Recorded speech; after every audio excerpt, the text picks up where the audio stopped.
Gentlemen, welcome back to Iron Sharp Life.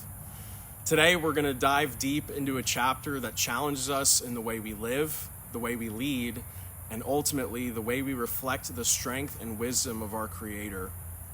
We're going to break down Proverbs 11, a chapter that gives us a blueprint for navigating life with honor, integrity, and purpose. In a world that's constantly pulling us in different directions, it's crucial that we stay anchored in truth. Proverbs 11 offers timeless wisdom that speaks directly to us as men, how we handle our relationships, our work, our integrity, and even our wealth. So let's get into it. First, we're going to talk about integrity over pride. Proverbs 11:1. The Lord detests the use of dishonest scales, but he delights in accurate weights. So, right out the gate, the very first verse gives us a lesson in integrity. In our world, where shortcuts and dishonesty can seem like easy paths to success, this verse speaks directly to our hearts. Men of God, integrity is non-negotiable. It's not just about being honest when it's easy. It's about being honest when no one's watching, when no one's holding you accountable. It's about doing the right thing even when the culture says it doesn't matter.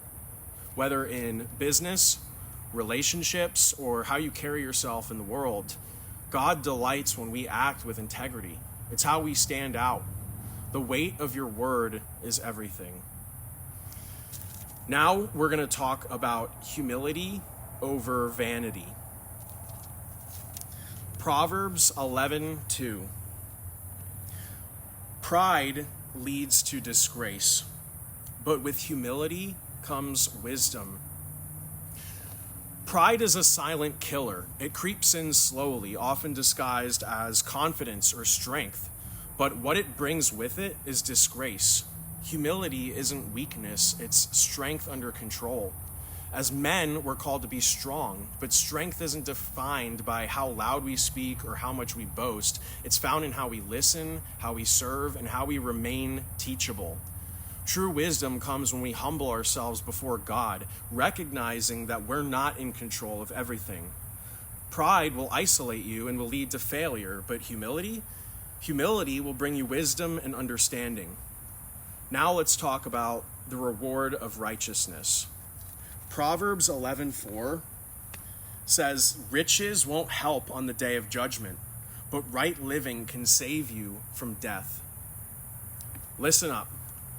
Chasing wealth without a foundation of righteousness will leave you empty. It's easy to get caught up in the hustle, the grind, the pursuit of success in the world's eyes. But remember this, when it's all said and done, the things that matter aren't the things that you accumulate. The pursuit of righteousness, that is where true life is found. The world's measure of success is fleeting, but a man of honor, a man who lives by God's standards, will be rewarded not just in the life to come, but also in the life he lives today. And how about the power of your words? Proverbs 11:9 says this, with their words, the godless destroy their friends, but knowledge will rescue the righteous. Men, your words have power. They can build or they can destroy. They can heal or they can wound. Your words reflect your heart.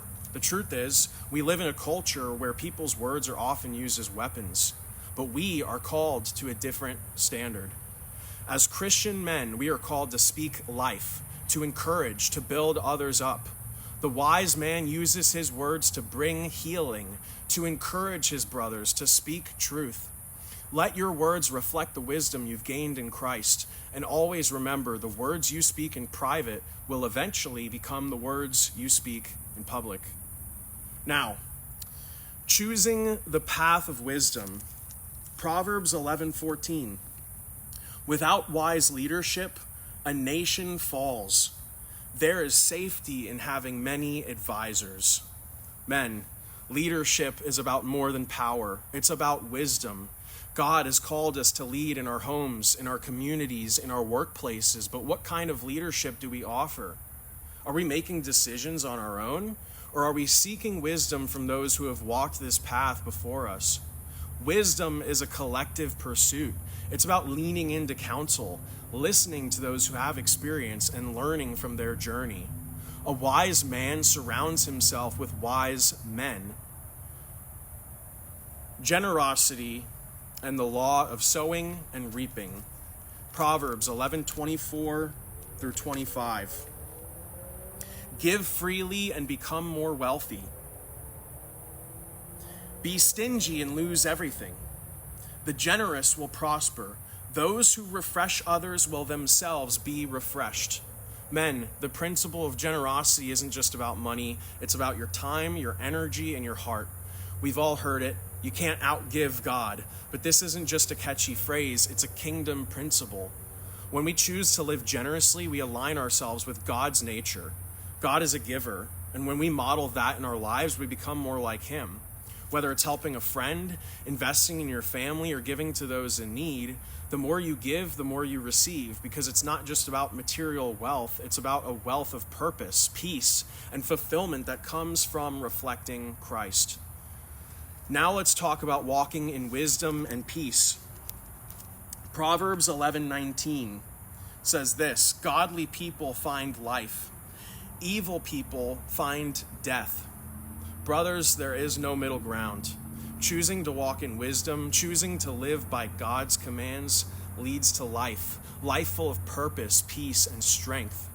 The world will offer you distractions, temptations, and ways that seem right in the moment, but in the end, they lead to death. Walk the path of righteousness and you'll find life, not just in the future, but here and now.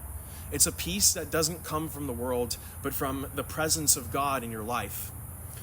So men, what's the call here? Live with integrity, walk in humility, lead with wisdom, speak life, be generous, choose the path of righteousness. This is how we reflect the strength of God in our lives. We don't just talk about being men of God, we live it. Every decision we make, every action we take, it matters. And it's time to rise up to the challenge, to stand firm in our convictions and to live out the wisdom that God has given us. So, let's be the men God has called us to be. Let's walk in wisdom and let our lives be a testimony of his greatness. Stay strong, stay faithful, and remember the best is yet to come.